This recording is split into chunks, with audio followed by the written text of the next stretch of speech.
આજે તો જવાનું હતું જીનલ સાડીની સગાઈમાં. ફટાફટ ઉઠી ગઈ અને રેડી થઈ ગઈ અને જવા નીકળી ગઈ. પહેલાં તો સ્વર્ગ જેવો રસ્તો જો કેટલો સુંદર છે, અને પછી ડાયરેક્ટ ભગવાન અમને નરકમાં ખાબડી દીધા. આ રસ્તો તો એટલો હતો, પણ આ નરકમાં પણ એક સુંદર અપ્સરા હતી. તમે જો અપ્સરા કેટલી સુંદર છે. પછી ફટાફટ હું પહોંચી ગઈ અને ત્યાં જોવો ત્યાં જીનલ સાડી કેટલી સુંદર લાગે છે.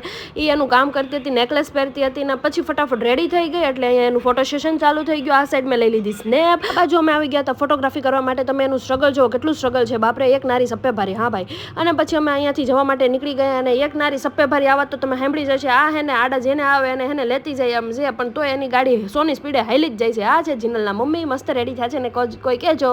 અને ફટાફટ અમે ઉપર બનાવી નાખી ચા, એટલે અમે નહોતી બનાવી, બીજાએ બનાવી હતી. પછી આપી દીધી મહેમાનને ચા. આ બાજુ જીનલનું ફંક્શન ચાલુ થઈ ગયું હતું. ફટાફટ એનું ફંક્શન ચાલુ થઈ ગયું. આ બાજુ છે જીજુ, અને શું કામ કાપવામાં આવે છે મને નથી ખબર. અને આ તો જો કલેક્શન કરે છે બાપરે, અને આ જોઈને મને તો બહુ સારું લાગ્યું. આજે જીનલને બહુ મોટું કલેક્શન થયું છે. અને ગોરધાણા બહુ ભાવે એટલે ગોરધાણાની સ્ટીક લઈ લીધી. બાયુને ભૂખ લાગી ગઈ હતી, અને આવડ્યા એના ઘરવાળા કરતા આ છોકરાને બહુ પંચાયત કરે છે. ખબર ને શું હોય, દોસ્તારાને એટલા ગપ્પા ન મારવાના હોય બેન.